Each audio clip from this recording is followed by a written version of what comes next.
The hall smells of wine and sweat. Rose petals cling to sandals, and the marble floor is sticky with spilled vows. She stands at the center, not a slave, not a concubine, not a guest, but a bride. An empress, crowned not with a husband, but with a lover, before the eyes of Rome still not cooled from the executions of Caligula. Messalina, the one they would whisper about with disgust and desire for centuries more. How did she get away with it? Why was Claudius silent? And what must a woman have done for them to try and erase her name from stone? Before her name became synonymous with debauchery, almost no one spoke of her. Messalina did not appear in history at the moment of her birth, but at the moment she broke even those rules considered inviolable in a corrupted Rome. Rome knew how to keep count of achievements, lineages, and crimes. It meticulously recorded the birth dates of future victors, carefully preserved chronicles of battles, and etched lines of power onto marble. But when it came to women, especially before they became part of a man's biography, history remained silent, sometimes persistently, intentionally, with icy discipline, sometimes simply with the indifference of a mechanism that did not deem their existence worthy of attention. As it happened, Valeria Messalina's name was first heard not on her birthday, nor at the moment she first entered the bright atrium of her family home, but at the instant she entered Claudius's house. Before that, almost a void. This biographical gap is not an oddity or a coincidence. It does not reflect a lack of sources or lost documents in the fire of a great conflagration. It is a cultural norm, accepted without resistance. A woman is not history until her life intersects with a man's, preferably a noble one. She does not become an event until she gives birth to an heir, marries an emperor, or participates in a scandal worthy of parchment. Everything before that is childish pranks, domestic chores, a woman's shadow. And for centuries, this shadow was not deemed worthy of chronicling. Messalina was not born poor. Her lineage was noble, ancient, adorned with the names of consuls, generals, those close to thrones. But even this brilliance sheds no light on her childhood. Historians debate the year of her birth, somewhere between 17 and 25 AD, in a Roman house where carved columns knew more than the chroniclers. Her steps on mosaic floors, her childhood questions, fears, first blood, all of it dissolved in cultural neglect. The irony is that higher her social standing, the less sympathy and attention she could expect. Noble women were expected to be silent. And yet, this is not silence. It is a loud, deliberate pause. History, like a cruel editor, cut out everything that did not serve the male lineage. A girl from the Valerii family, whether she was an oracle or a philosopher, remained off the page. Her existence began not with swaddling clothes, but with the first intrigue. This silence is not merely a hole in the archives, it is a trace of power that chooses whom to remember, and most often, it chooses not her. If we know anything about Messalina, it is thanks to her downfall. But is it worth limiting ourselves to just the collapse, if there was also a rise? Is it worth believing in the myth of the vicious Empress if we don't even know what voice she spoke with as a child? History often speaks on behalf of the victors, but sometimes it is obliged to pause and give a voice to those who have long been unheard. It is in this way, from silence, that the story of Messalina begins. To be no one in Rome is dangerous, But to be someone in Rome is even more dangerous, especially if you are a woman and your blood carries the weight of ancient families. Messalina was born into a world where origin was not just fate, it was a sentence written in golden ink. Her father, Marcus Valerius Messala Barbatus Appianus, was not the least significant man in the empire. A consul, close to power, he remained near the imperial core, a friend of Caligula's family. But even in this brilliant circle, he remained a background figure, vanished from the annals long before his daughter began to shock Rome. His wife's name, Domitia Lepida the Younger, would hardly have remained in the memory of descendants if not for her lineage. It brought together the threads of the most influential Roman dynasties. A granddaughter of Marcus Antonius himself, the sister of her own destiny. Her biography includes Roman patricians, treacherous intrigues, multiple marriages, and ambitions that turned into tragedies. Domitia had little time for her daughter's upbringing. She fought for her share of power, for her position in society, for men whose names could become her protection. Her husband left early, and her mother often left, not physically, but inwardly. And Messalina most likely understood very early on that she could only count on herself. To know Roman women is to see how thinly their strength intertwined with weakness. They were not allowed to fight, to rule officially, to make political decisions, but they learned to build the most complex roots of influence, through marriage, through beds, through rumors, through children. Domitia Lepida did not need to be a senator to advance her interests. Her tools were seduction, calculation, and a subtle understanding of whose shadow to stand in. Messalina absorbed all of this not from books, but from her mother's gaze, from the halftones in conversation, from how she left a room after a refusal. Her family was as old as Rome itself. The Valeri were one of the most noble families whose history reached deep into the Republic. And now imagine being told from childhood, "You are the continuation of great blood. You are not just a person, you are a symbol. This is not flattery, it is an obligation."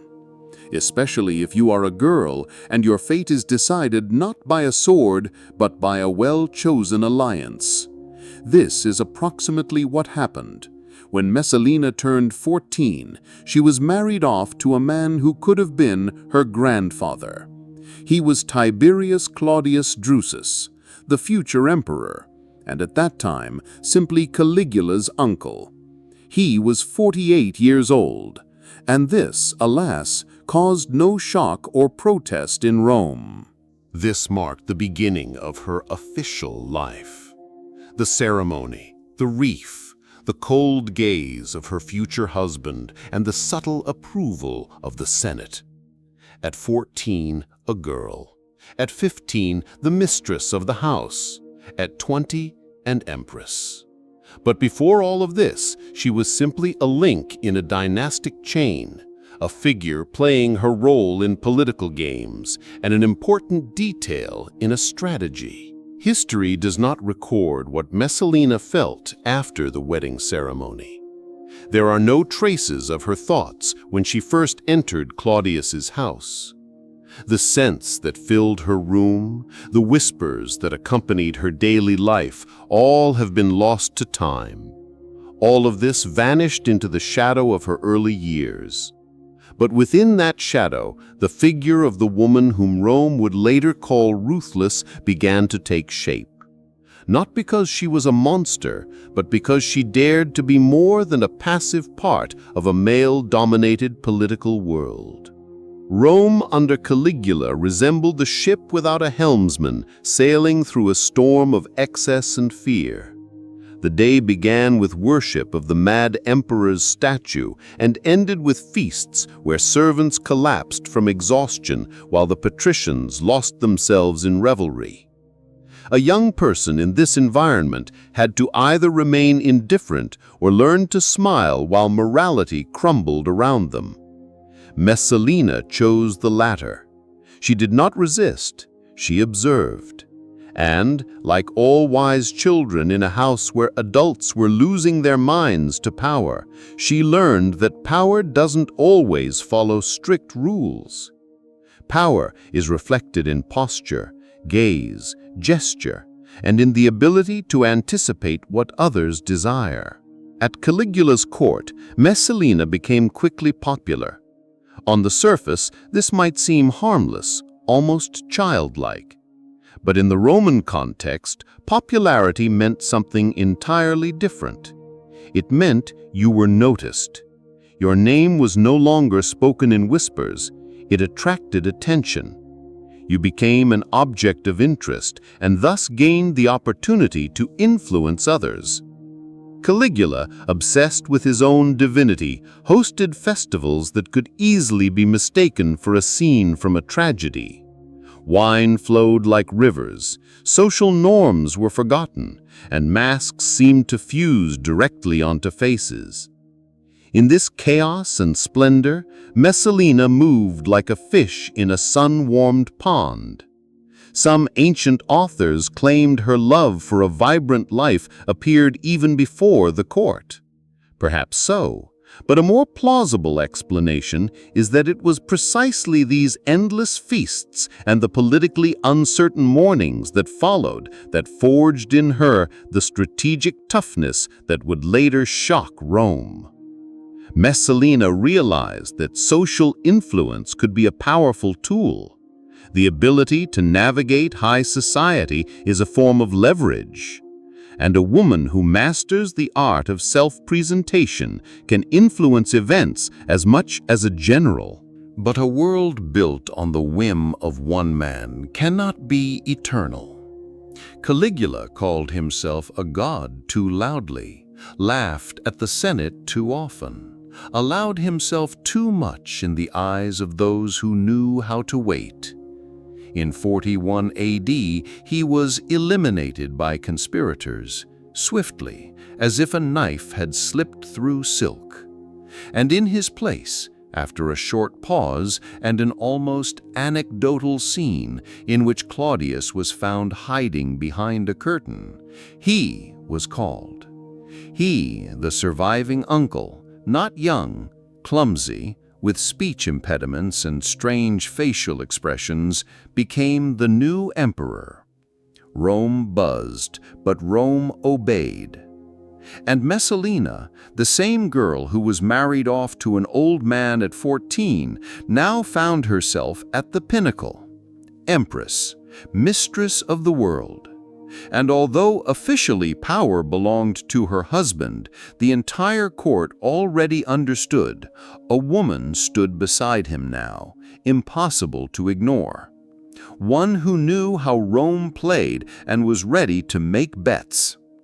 History likes to ask, when exactly did she become that very Messalina? When did that turning click occur, after which a noble girl transforms into a symbol of passion and debauchery? The answer is most likely hidden precisely here, in the unstable atmosphere of late Caligula, in the opulent salons where love was a form of manipulation and luxury a way to survive. Here, amidst mosaics reflecting wine stains and the ashes of lust, was born the one who would later be scratched out of marble. When Rome accepted Claudius, it hoped for a respite. A tired city, shaken by the blood and madness of Caligula, dreamed of stability.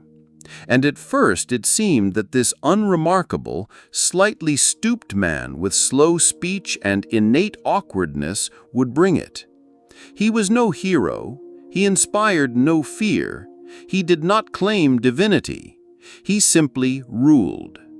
But in the shadow of his figure, another force grew, quiet, seductive, devoid of titles but not of influence. Her name was Messalina. Having become empress, she did not change. Or more precisely, she changed as a person does when they are suddenly no longer told no. History knows many women who found themselves in power.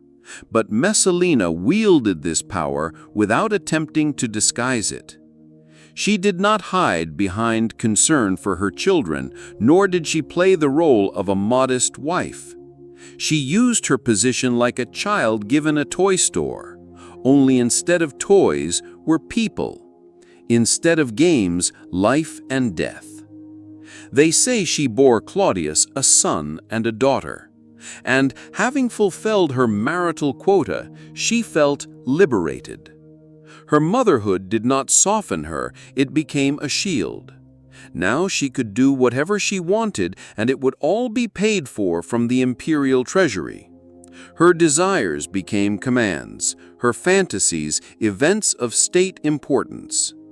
Feasts, balls, banquets, fireworks, races, theatrical performances, dances under the moon, the entire Roman Empire seemed to have turned into a backdrop for her endless celebration. Her birthday became an official holiday. Statues bearing her likeness were erected in the streets, cold, beautiful, like the very idea of imperial femininity. In theaters, she was given the front row, and the entire audience knew if Messalina clapped, laughed, or yawned, the fate of the production was decided. Artists sought in her features the image of the ideal Roman woman. Poets sang her walk, jewelers engraved her name on ornaments for women who dreamed of being even a little like the Empress. But the higher her fame grew, the more she was drawn to the shadowy side of pleasure. Refined luxury soon ceased to satisfy her. Public love bored her. Only one way remained: to feel the edge, to break all the rules. That's when the nightly excursions began. Under the cover of darkness, Messalina would put on a wig and secretly leave the palace, dissolving into the streets of Rome. Her path led to the lupernaria, houses where not even names were asked. There, in simple rooms with a sharp smell, among women who knew the price of every touch, the Empress found her freedom. Historians still argue, did she really do this? Or is it merely a reflection of male fear of a woman who cannot be controlled? Perhaps both, but that is not important.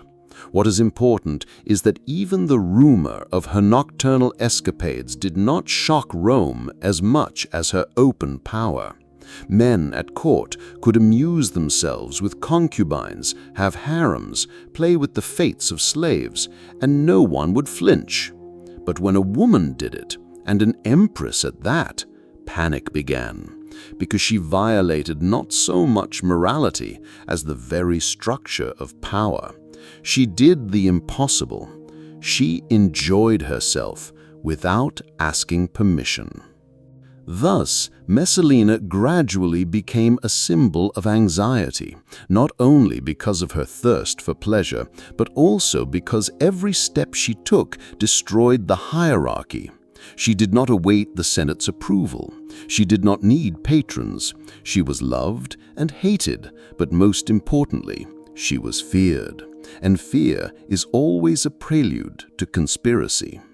Rome was blind to its own madness until someone showed it a mirror. Messalina, no longer young but still dazzlingly attractive, possessed this mirror completely. She looked at the city as a stage where every act was subject to her whim. By day she shone at court, and by night she lost herself in the darkest corners of the city. Once, in one of the lupernaria, where she came dressed in simple attire and assumed name, a meeting occurred that surpassed even her audacious fantasies. There, amidst hushed voices and the heavy smells of wine and bodies, she saw him for the first time, Gaius Silius. Young, noble, daringly beautiful, he seemed not to belong within these walls, neither by his gaze nor his posture, but he was there. Why? It didn't matter. Messalina chose him instantly. It was not just a whim, it was an attraction akin to obsession. She began to shower him with gifts, whisper promises, create a cocoon of gold and delight around him. For any other woman, it would have been a romantic tragedy. For Messalina, another chapter in a great game. But for Gaius, everything was different. He was intelligent, enough to understand. To refuse was dangerous. To agree was suicidal. To please the Empress meant falling into her net, and this net was thin but strong, like a spider web, in which death was a matter of time. He was captive, but not broken. And it was in this state, fear, attraction, panic, calculation, that his idea was born. At first, perhaps a delusion, but then increasingly real. Gaius Silius proposed to Messalina that she become his wife. This was not a romantic gesture. It was the maneuver of a man backed against a wall. Messalina's husband was the emperor, lawful, alive, powerful. But Rome had already seen the unthinkable. It had seen a woman rule without a crown, seen the people accept the unacceptable. So why not try? Why not take a step into the abyss and fall into it together? And surprisingly, she agreed. What went on in her head at that moment is a mystery. Perhaps it was a gesture of defiance to all of Rome, to the Senate, to her husband, even to the gods. Perhaps a passion so strong that it crossed not just norms, but her own intuition. Perhaps Messalina was simply playing, not believing that anyone would dare face the consequences. She knew Claudius was old, vulnerable, prone to fits of absent-mindedness. And she, young, beautiful, adored, who would stand in her way? And they began to prepare for the wedding, secretly, but not too much. Courtiers began to guess. Some lay low, some watched. Fear, mixed with curiosity, paralyzed the city. It was like madness, but too systematic to be accidental. They had money, servants, decorations, a hall for the feast. Everything was prepared quickly, rapidly, as if they were afraid to change their minds. Or afraid of being stopped. When Claudius left for Ostia to inspect new grain warehouses, they held a celebration. At it, Messalina and Gaius Silius were proclaimed husband and wife. This day was not just audacity, it was a challenge to the very structure of power. A woman whose husband ruled the empire publicly entered into a union with another. Not a love affair, a legal ceremony, before the gods, before the people. It was the moment when personal desire became a political act. Where was the line between love and the pursuit of power? It was crossed. And in that lies tragedy, because in Rome such steps were not forgiven, even if you were Messalina. An empire is not just marble, regalia, and laws. It is rumor. And Rome, built on the eyes, ears, and backs of slaves, was never truly secret. Even if you were an empress, even if you put on a wig and went out through the back entrance, even if your vows of love echoed only within the closed walls of personal chambers, someone would still hear, someone would see, someone would already be going to the right person. And so it happened. Claudius's eyes were opened, not by themselves, but were opened by someone's hands, quiet, skillful, well-trained. First, they sent him 2 of his favorite concubines. They were not chosen by chance. These women knew how to handle his soul, how to speak softly but precisely. They told him that in his absence a wedding had taken place in Rome, a real one, with flowers, wine, witnesses. The groom was Silius, the bride his wife. At first he laughed, then he fell silent, and then Narcissus entered. A freedman, a man not of noble birth, but dangerously intelligent, Narcissus was one who carried no weapon, yet decided fates.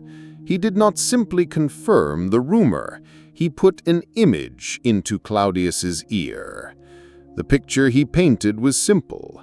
Silius was not a lover. Silius was a conspirator. He wanted to seize power. The wedding was a prelude to a coup. Today they celebrate a union, and tomorrow they will march into the Palatine Hill with the Praetorians. The emperor had no room if he hesitated. Claudius, a simple, easily led man, accustomed to making decisions on advice, was now in a panic. He was not betrayed, he was disgraced. He was not outmaneuvered, he was removed while he was looking the other way. And fear, not of the woman he knew, but of the man he knew nothing about. This fear became decisive. He ordered action. Without trial, without interrogation, without thought. The order was swift like a sword strike. First, Silius. He was seized at the moment he had not yet managed to change his celebratory wreath. He offered no resistance. Legend has it that he only asked to die quickly. His request was granted. Then the retinue. Servants, witnesses, musicians who participated in the celebration. Everything that could confirm the marriage was destroyed like a dangerous virus. And finally, her, Messalina. Now she was no longer Empress. Her name began to be erased like chalk from a blackboard. Her face was no longer greeted, her title annulled, and she herself declared no enemy of the state, but universally recognized as one. A trial was not required. The question was not whether she was guilty. The question was how long she was still breathing. At this moment, Messalina became truly alone. Her allies disappeared, her privileges melted away, and her life hung by a thread. Her hiding place was found quickly, in the gardens once belonging to Lucullus, a place of luxury, greenery, peace. She hid perhaps hoping for a miracle, or simply living out her last hours in a state she had not known before, fear without control. Historians would later debate why she did it. Why didn't she escape? Why didn't she poison herself in advance? Why didn't she try to beg? But the truth is that even Messalina, audacious and reckless, did not truly believe until the end that she would truly be condemned. She was too high to imagine falling, too strong to allow for weakness. But this was no longer her Rome. This was Rome where a freedman could whisper and night would fall, where silence was a death sentence, where love, if it existed, had no value. On the day she was found, she was offered the chance to perform a final act, to depart voluntarily. But her hand trembled, the blade did not rise, and then others did it for her. The empire knew how to kill, but it knew even better how to forget. Death is an event, oblivion is a strategy. Messalina departed without uttering a scream or a plea, and the very next morning, as if confirming her unspeakable guilt, the senators gathered and decreed to erase, to remove, to scrape away everything that reminded of her, Statues, which had recently towered in the forums, were smashed with hammers. Inscriptions on marble with her name were carved out like a tumor. Her birthday was cancelled as if it had never existed. History had turned full circle, returning a woman to the nothingness from which she had once emerged. This was called damnatio memoriae, the condemnation of memory, the most terrible punishment in Rome. Not death, but erasure. Not blood, but emptiness. This ritual involved not swords, but chisels. Not executioners, but stonemasons. Its meaning was simple. If a person was a disgrace, then they never existed. And the more significant the figure, the more furiously they destroyed their trace. Messalina's death was not a finale, but the starting point of a cleanup operation. She died as a woman, but became a shadow that could not be named, neither in chronicles, nor in songs, nor in dreams. And yet, even Rome is not God, and therefore the shadow remained, soft, transparent, stubborn. Her image seeped into later stories, into anecdotes, into speculation. The more they tried to forget her, the more they whispered about her. Her vices were inflated to the size of legend, her actions turned into myths, and each subsequent storyteller, as if in collusion, tried to portray her as more terrible, more lustful, more mad. Thus, the woman died, and the monster was born. And Claudius, he learned of her death during dinner. He sat at the table, ate, drank, chewed, and then a messenger entered the room. He announced that everything had been done. Messalina was no more. Claudius nodded, and as the chronicler reports, he only asked for more wine. He did not cry out, did not tremble, did not make a sound of suffering. He simply poured and drank. And perhaps it was the only sip in his life taken with complete emptiness inside. But later, everything changed. After the first days of silence, her shadow began to sound in his head. He asked servants why the Empress was not coming to the table. He summoned her to councils. He wondered why her chair was empty. He asked if she was delayed on her walk. Sometimes he smiled as if hearing her voice. These were not cries of grief, not the madness of a widower. It was something else, as if his soul did not agree with his body, as if he continued to live in a reality where she still existed, where the tragedy was just a bad dream. He took an oath not to marry again almost immediately, and, as often happens with men's oaths, he broke it quite quickly. His new wife was Agrippina, intelligent, predatory, impeccably calculating. Her son, Nero. Their union became Claudius's last fatal mistake. History repeated itself, but without passion. No longer with wine, no longer with blush, no longer with smiles. Only poison, carefully dosed, exquisite, inevitable. Thus, his chapter also ended. But Messalina's story did not end. They tried to destroy her, and that is why she remained.